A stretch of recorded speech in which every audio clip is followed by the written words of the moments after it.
Hey, you guys, welcome to the Come Up Miami Season 1, Episode 1 After Show. I'm the host. My name is KARON Wilson. I am the creator and director of the show, and I am here to talk to each cast member as the episodes go on to dissect the episode that just. Episode 1, Dirty 30, just premiered, and I am talking with our special guest, Bam Bam. Hi, you guys. How are you? And we are going to be getting into some things, child. There was a lot going on this first episode. I mean, like, just and then watching it back, it was very intense, especially like the party. Yeah. We're gonna kind of go start to finish, and we're gonna break down everything that's been going on. When you hear the word, take a shot if you're over the age of 21. To start off the season, you opened up with working at the strip club, and you were kind of, you were explaining the nightlife and how everything goes in the nightlife, and you were talking to your friend. Kind of give everyone a background about that scene, like watching it and seeing the money, seeing the song play out. Like, how did you feel about that whole experience? I felt like it really showcased exactly how my job really is. Some days you have good days, some days you have bad days. And, that's really how it is. You don't really go in naked. You really just come closed. So they like you to have like jackets or, shorts at first, like really covered up. And then little by little, you start taking off your clothes. And that's when you see that at the end, I'm shaking my butt and, I'm just with my underwear. So, but I don't have to get naked in this club. Like, this is not a naked club. So it's pretty awesome. You still get the same money. Okay. What scene that was, cause everyone had their intro, like their personal scenes before we got to like the ending. What scene shocked you the most, watching this episode? Oh my God, Miles' scene is what shocked me the most. I was like, yes, bitch, I live for him. I love him. He owns who he is. He's comfortable. And I feel like that's how everyone should be, just own up to what you do. If you're a stripper, if you're whatever type of sex worker, that's fine. Go ahead and do what you got to do. Just own it. So I lived for it. I feel like it was iconic. Yeah, YouTube, they were giving me a lot of flack about that scene because there was a lot more to that scene, but that was like the cleanest version I can show because he was like actually doing his job and everything when we were filming it, so it was very but yeah, I would definitely say yes, Miles' scene was very, very yes, in a good way though, not in a bad way. I don't think it was bad. I think he was being honest and really showing who he was. Yeah, I was living for him. I was like, yes, bitch, like I love it. Yeah, I definitely did. So the next scene that was showed was you and Jovier, and you guys were talking by the pool. You guys were kind of, spilling the tea and really talking about your personal life. Talk about how you feel about Jovier and also about his sugar baby lifestyle that he said that he lives. Right. Okay. Well, I already knew him based on Instagram, so we like followed each other and stuff like that. But I never know him in person. So when he moved down here from Philly and it was like a fresh face to Miami, I was like, yes, this is definitely what I like. Because usually the people that already live in Miami are very fake. So finally getting someone from another city to come to mine, it was just amazing. So when I met him in person, I feel like he was exactly how it seemed when he read me on Instagram. Like, I feel like he's very sweet, he's very loving, he's very caring, he's open-minded, so he doesn't judge anybody, based on like how you work or what you do. Like, he just makes you feel like very comfortable. So it was just very amazing. I love being with him. We have like a really good friendship. Like, even outside the show, we have a really amazing friendship. So he's awesome. He's a really awesome person too. He's really funny too. Like, yes, and some of the stuff he says is very like unique, and it's like, it brings just happiness in the room. I mean, it makes you feel very comfortable. Absolutely. I know that you said that you really didn't have, like, you really don't have gay friends, and that you're really right. Do you tell people why that is? Like, why is that? Okay, I want to really clear this up. Yeah, I've never really had gay friends before. Like, I've had like lesbian friends, whatever, transgender friends, but that doesn't really count. Like a real gay guy friend, not really, because all the time that I've ever came across gay guys, they've been messy. And what I mean by messy is like, they're talking about sex the first time you meet them, or they want to go ahead and see everything as a competition or try to be better than you, try to compete with you. And it's like, damn, we're from the same community. We're both gay. Why can't we just get along and, help each other up? Or if you need any help, like, get a notepad and some note and take notes down, like, you know, but instead of being a hater, that's usually the type of energy I've gotten from them. So it's always never worked out. And that's why I've really never had gay friends. Okay. Okay. Yeah. So speaking of, you know, gay people and gay friends, quote unquote, we go into the next final scene, which is Jamal's 30th birthday. And talk about when you got there, you know, what was going through your mind. I know that a lot of fans are probably going to say, like, it seemed that you were very, like, to yourself. You were just like, ah. Yeah, like I know it looked like I was standoffish, but I promise y'all that that's just my face. Like, I swear I can't change it. I'm not getting cosmetic surgery, but you know, that's just how it is. Like, I'm sorry, I can't change it. So it may have looked like I really was not having a good time, but I really was. And if you even watch and see my, you know, my green screen, I'm there like, oh, you know, I liked his event. It was nice. Like, I really liked it. I was just standoffish because I was blinded. You know, I didn't know who was in the cast or who was, you know, we didn't know each other until later. And, well, you know, what happened there. Walking into Jamal's, you know, birthday event, did you like the decorations and how it looked? I thought it looked really good. Like, I thought he really... I'm sorry, I'm not gonna lie to you. I give credit where credit's due. Like, I'm not a hating ass bitch. Like, I felt like he did an amazing ass job and the shit looked awesome. Well put together, well organized, security. You know, they had like, I even said they had like a little photo shoot where you like take like a little, you know, you feel yourself like giving people, like interacting with the people. They're like, it's awesome. He was here, he was there. So it was awesome. I felt like he did a really good job. I agree. I definitely think that he set the bar like for the first episode as far as like... Yeah. I walked in there too, and I didn't see what was really going on until I got there, and we started like setting up cameras and stuff. And I was like, "Oh, you like are going all out with this?" Like, okay. Yes, I was like, yes, I was living for that moment though. I was living for it. Yes, I was here for it too. How did you feel about Jamarcus singing to Jamal? The whole birthday thing. Like, how did you feel about that? I think Jamarcus is so sweet. I think that was such a sweet act. And he looks like he's like an angel. Like, I don't know, he just looks super sweet. Like, I really, really like now watching back and looking at the episode, it's like, I really see a little bit more of who he really is. And I like it. And his singing is amazing. And his voice is like naturally without autotune or being in a closet somewhere. You know, he really was killing it. He really was killing it. And I live for him. I agree. I think his voice is really, really good. Yeah. So the juice of what happened in that episode was a situation between you and a cast member named Sean, and it was, now from what we got, we like, you know, the cameras weren't really rolling when he was like touching your face and stuff, but definitely there was some tension. And then I was informed about it. Like, listen, he keeps touching me and grabbing me, and I'm not really feeling that.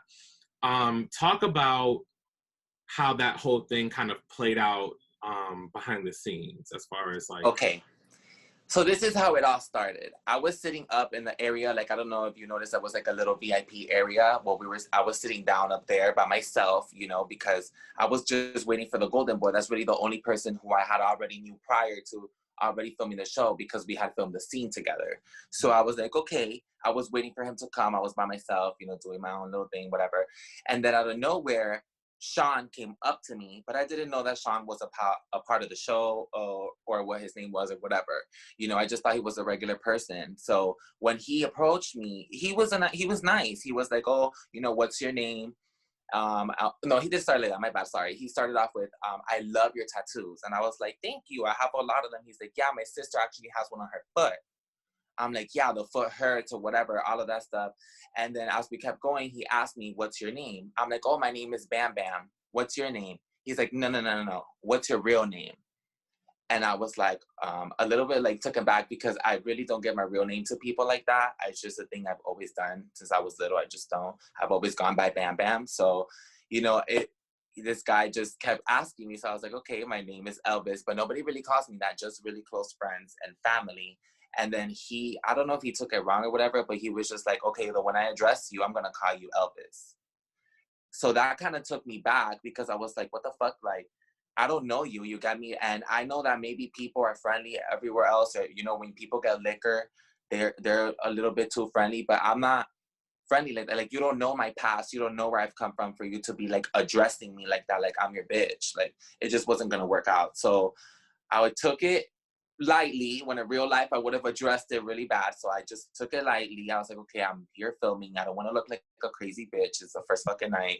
So let me just, you know, calm down. So that happened. He left or whatever. Then he kept approaching me several times.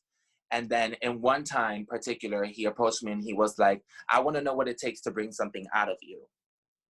So at that moment, I was like, hold up, like, bitch, what? It's on the first night, like, I don't want to do that. So I kept dismissing it and dismissing it. So when the golden boy finally arrived or whatever, I told the golden boy about the situation. That's when you see when we go outside or whatever.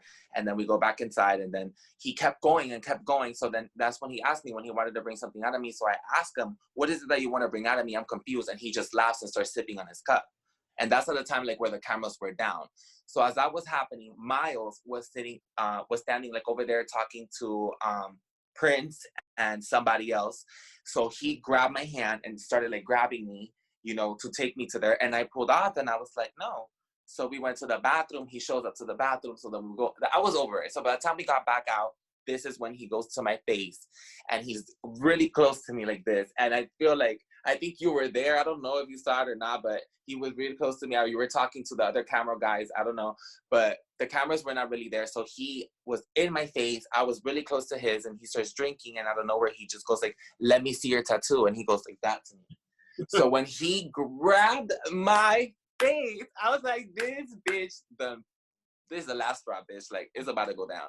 Yeah, so Sean's very, I think Sean's a really great person, and I think that he comes with a lot of great qualities. I know how Sean is, though. Yes, he's very like physical and very out there, and like I definitely told him before, like, Sean, you just can't be like saying anything or doing anything. Yes, and to everyone. Like, if it would have been a different approach, okay, I would have. But you know, it's the first night. I don't know you. You don't know me, and you're just groping me. So I take that shit wrong. Like, you know, when I was younger, my dad used to beat me up for being gay and hit me. You know, so I take that shit of groping and grabbing, like, that shit bothers me. Like, it just irks something in me, and it brings, like, you know, something from my past up, and I don't like that. So when he touched my face, I was gonna swing, and then that's when you and the whole production was like, let's just go outside. You know, this is an event going on, and it did get a little heated in there, and I was like, yeah, you guys just need to go outside and talk about this. That was, you know, ruining his party, and we kind of can get away from the music and hear what actually was going on. So yeah, and I'm glad that you did that, because if you weren't there, it probably would have went down. You were like the angel in that fucking scene, because I swear to God, KARON, like, I respect you guys, all the camera crew, everybody, but as soon as he was going off on me, like, and he really was just like, that's going off on me. You touched me, that to me is going off. So I was gonna swing, and they grabbed me outside, and I was like, thank God, because I was gonna mess up that event. I really was gonna mess it up, and it was gonna be shut down. Well, nothing transpired inside, but outside, it definitely got wild. You guys went outside and you guys were talking. And at first, everything was kind of like, okay, this is where I'm coming from. This is where you're coming from, a conversation. Mm-hmm. Everyone else, you know, like, I think Jamarcus and Miles was outside smoking already. And then Prince came and, you know. Yeah, like, they were just there minding their business and, you know, haven't really interacted with them. They were smoking or something, and then this whole commotion starts happening. They were already outside, and then they saw everyone come outside, and it was like, what is going on right now? Yes, I was like, oh my God, child, it looked ridiculous. Jover came, and he was trying to, you know, calm the situation down, and then all of a sudden, right. How, like, watching it back, how do you feel about that situation, seeing how everything played out? Okay, if you just seeing it is like, I already, like, because when I get mad, I black out. Like, when I really get mad and I'm about to fight, I black out. And when you start seeing that I start raising my voice, and I'm really like, just like, either start repeating things or either start saying, like, you know, back up, like, it's not me. Like, I know where I'm gonna do, and I know what level and the extent that it could go to. So I'm really not trying to do that, because I do have a history of, like, you know, I've gone to jail before for fighting as well too, because of people just not understanding that you have to respect people's space. Maybe you were not being mean, maybe you were being nice, whatever you want to call it. And then on top of the fact that he was saying that he wasn't drunk, and then the whole time you see him sipping on 300 different cups the whole time, and he's like, my thing has double shots. Like, how the fuck you saying you're not drunk and you have double shots on each cup you drinking? So I'm like, bitch. Definitely pull Sean out there, because he was like, I wasn't drunk. I was like, Sean, you were pretty drunk. No, bitch, he was drunk. So I was like, that's when I was like, now you're making it seem like I'm a liar. You're making it seem like I'm popping off for no reason, and that really irked me more. So I was like, and then you know, you see that we start, and then it gets worse from there. It really does. So it leaves off on a to be continued, and next week is even more wild. It was intense. It was very intense. I was nervous. I didn't want you guys to fight because I was like, this is the first night, that you guys are all meeting each other. I didn't even. Right. And then he asked me, he's like, oh, so why are you standoffish and why are you standing in the back? And to be honest, I want to clear this up too. It's not that I was being standoffish. You guys, there's music playing. There's people on the microphone screaming. Blah, blah, blah, blah, blah, blah, blah, blah. How the fuck am I going to understand what the fuck you're saying? You're standing in front of my face and I could barely understand what he was saying when he was speaking to me in the party. So it's like I was waiting for another proper setting or another scenario where we're going to scene together because we're going to be filming for more like 2 or 3 months. So we're going to be together for a long time. So it's like, why would you want to rush it? Well, I'm going to get to know you in another setting. This is not it. This is his birthday. So let's just dance, have fun, drink up, and mind your business. But he was just all up in my face, antagonizing me. And then also I had a conversation with another cast member with Miles that night, and he told me that he was asking Miles too, what's your come up? What is this? What do you do? Groping Miles. Like, what? Like, you need to give people their space, because if it would have been me and you in the streets, it would have been a whole different case. But since I'm on a show, I don't want to look crazy. I'm going to have family members looking at me, people. Like, I don't want to have that persona of fighting. But if you disrespect me, it's going to go down. Okay. I personally, I feel both of you guys. I think that, yes, the whole groping and touching thing especially like meeting someone for the first time. Yeah, I don't think that's the proper way to go about it. Yeah, I was like, what? I do agree with Sean as far as like, yeah, getting to know everyone, seeing who they are, like. No, and you know what? I see his perspective too. Like, I understand, like, okay, you want everybody to interact and it's the first night. Okay, I get it. I get that. But why if I keep dismissing you in a very nice way, not being rude, not calling you out your name, not saying nothing, and you're not understanding it, why is it when I get loud, you understand and you want to be like aggressive back to me? So it's like, I don't understand. Like, I just didn't understand. It was just like, you need to back up. Okay. So let's play a little game. I'm going to name each cast member and you give me one nice thing about them and then one shady thing about them. It could be fun shade, it could be whatever. But let's see what your thoughts are when I bring up these people. Okay. So the first person is Miles. He's very loving. So that's something good about him. Something bad about him, I don't have nothing really bad to say about him. I feel like everything about him is he's really to the point. He's straight up. So I don't really have anything bad. Okay.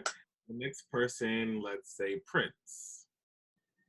He did a good job cleaning the tables at Palace on the trailer. I like that he was cleaning. Gosh, that's okay.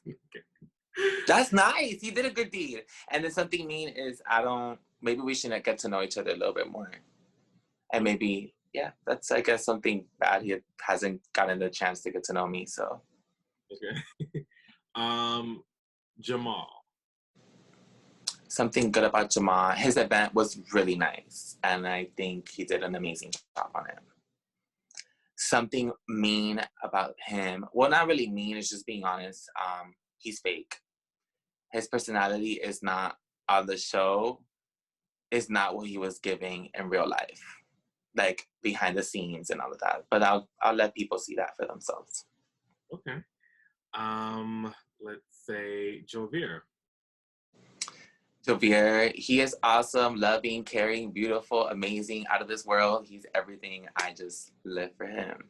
Something mean is he has really bad habit of not answering people's messages. Like, bitch, if I hit you up, you better motherfucking answer. I better not see you be posting on Instagram. Get it together with the texting. Okay. Jamarcus. Jamarcus, he's really cute. He has a really nice voice. And then something, not really something negative. I just want to get to know him a little bit better. Like, we never really got to know each other that much, so I want to get to know him. Okay. You said Sean? Sean. Something good about Sean. I like his shoes on the first day of filming. Like, on that little scene that the whole thing goes down. He had really nice shoes. Okay. Mm-hmm. Something shady.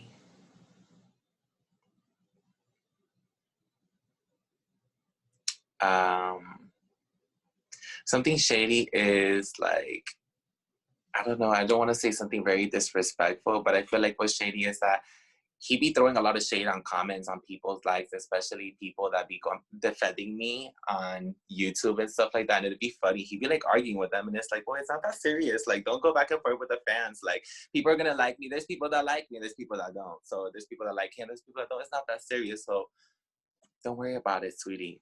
You're good. I noticed that in the opening scene of the episode, there's this huge commotion that happens at Sky Zone between you and Sean. So I can't say that things get resolved yet, but after that situation, do you think that there's hope that you and Sean could be cordial or maybe friends or just, I don't know, like, how do you think I'm gonna say this. I'm gonna say this because I'm a real ass bitch and I'm not a hating ass hoe and I don't hold on to shit because I'm very successful at the age of 25. I have my own house, my own car, my own shit because I did it myself. So when you have your shit together, you really don't hold on to beef like that. Plus COVID happened and it's been months, like I think 4 or 5 months that I haven't really seen him. So it's not like I'm holding on to it like, oh, fuck this bitch ass nigga, because he did not go on Instagram. Yeah, he ran his mouth a little bit with a little shade or whatever, but it wasn't really so much. The only person that I really do have a really big beef with is just Jamal. Got you. So there's hope that you and Sean can talk. There's hope. Yeah, I'm the type of person that I could talk if you come with an apology first, or if you come, you know, like looking like you want to apologize. But if you're sounding like you're right or you're basing your apology on alcohol, I don't feel like that's a way for me to come, you know, we could come to right terms. I feel like the only way that can happen is if we sit down and really you speak what you did wrong, and then maybe I'll say what I did wrong, and then we're good. We'll hash it out. We could be in the same room, but we're never going to be friends. I'm never going to be his friend. I'm never going to be his buddy. Like, that's dead and gone. And he will never be invited to none of my shit. I don't want to film with him. Nothing. So, like, we could film in a group scene is what I'm saying, but not like one-on-ones like that. Like, no. Or a part of my shit. Not friends. No. Okay, gotcha. Is there any last things that you want to say? I just want to say, you know, I'm just myself. I'm very real. Everything that you see me do on camera, I would have done in real life. You know, I'm not a type of person that acts up for the cameras. I feel like everything that happens this season is very real. It's very raw. And I feel like you guys are really going to see a whole different version of what the come up really was supposed to be. And I feel like it's going to be something so unique and people are going to relate to the drama because it's not just like, let me get up and fight this guy or let me just slap this kid. It was more like real shit. So I feel like the fans are really going to love this and you guys are in for a very, very crazy ride. Yeah, you guys are definitely in for a treat. I would say this season's really Yes, this is not like anything that's ever done before. All right, you guys, I know you guys are probably asking, like, why isn't this done in person? COVID is still going on right now, so each episode I'm going to kind of talk to them through here, but for the reunion, we're going to make it in person, have a set, everything cute, put together, you know what I'm saying? So we're gonna make it work. It's just right now, all the after shows are going to be... Yeah, guys, don't be rushed, don't be rude, you know, safety first, you know, perfection takes its time, so have a few seats.